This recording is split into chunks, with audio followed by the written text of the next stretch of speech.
Hello guys, ரொம்ப நாளாக weight loss பண்ணணும்னு வெயிட் பண்ணிகிட்ருக்கீங்க. என்ன ட்ரை பண்ணியோ நடக்க மாட்டேங்குதுன்னு இருக்கீங்களா? அவங்க கண்டிப்பாக இந்த ரெசிபியை தவறாமல் ட்ரை பண்ணி கண்டிப்பாக ஈஸியாக 10 கிலோ வரைக்கும் ஈஸியாக லாஸ் பண்ணலாம். வாங்க ரெசிபி எப்படி செய்கிறதுன்னு பார்க்கலாம். இந்த ரெசிபியை நம்ம ரெடி பண்ணுறதுக்கு யூஸ் பண்ணுற மெயினான இன்க்ரீடியன்ட் பார்த்திங்கன்னா கருப்பு கவனி அரிசி. அந்த காலத்தில் ராஜாக்கள் மட்டுமே யூஸ் பண்ண அரிசின்னு சொல்கிறாங்க.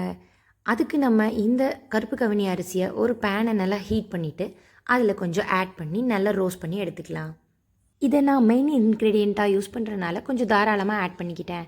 நான் வேணால் மெஷர்மெண்ட்ஸ் என்னென்னு உங்களுக்கு டிஸ்கிரிப்ஷனில் கொடுக்குறேன். கருப்பு கவனி அரிசி நல்லா ஹீட் ஆனதும் அந்த அரிசியை நம்ம ஒரு பிளேட்டில் ட்ரான்ஸ்ஃபர் பண்ணி கொஞ்சம் ஆற வச்சிடலாம். அடுத்து அதிகமாக வெயிட் லாஸ்க்கு ஹெல்ப் பண்ணுற கொள்ளு நம்ம ஆட் பண்ணிக்கலாம். கொல்லையும் அதே மாதிரி நல்லா வறுத்து எடுத்து வச்சுக்கலாம். இங்கே மெயின் திங் என்னென்னா, இது எல்லாத்தையும் நம்ம ஸ்லோ ஃப்ளேம்லேயே வறுத்துட்டுக்கணும். அடுத்ததாக நம்ம பார்லே ஆட் பண்ணிக்கலாம். பார்லேவையும் அதே மாதிரி ஸ்லோ ஃப்ளேமில் வச்சு கொஞ்சம் மெதுவாக லைட்டாக வறுத்து எடுத்து வச்சுக்கலாம். அடுத்ததாக நம்ம பாசிப்பருப்பு எடுத்துக்கலாம். பாசிப்பருப்பையும் நல்லா வறுத்து எடுத்துக்கலாம். இதில் மெயின் எல்லாமே கொஞ்சம் கரிஞ்சிடாமல் கொஞ்சம் மிதமான சூட்டில் வறுத்து எடுக்கிறது ரொம்ப பெட்டர். இதில் சேர்த்துருக்க எல்லா ஐட்டம்ஸுமே வெயிட் லாஸ்க்கு ரொம்ப ஹெல்ப்ஃபுல்லாக இருக்கும்.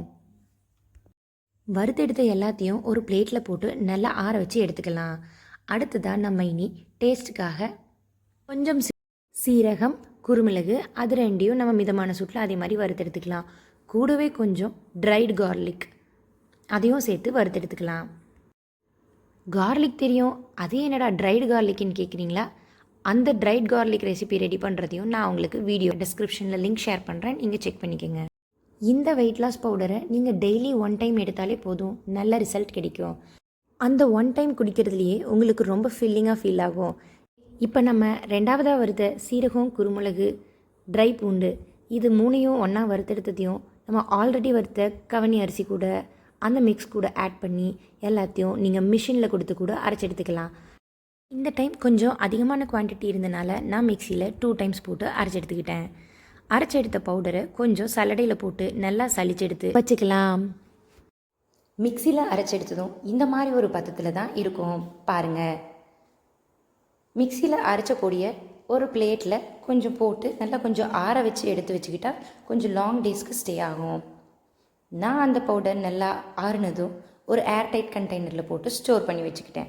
நீங்களும் அதே மாதிரி ஸ்டோர் பண்ணி வச்சிங்கன்னா 3 மந்த்ஸ் வரைக்கும் வேணாலும் நம்ம யூஸ் பண்ணிக்கலாம்.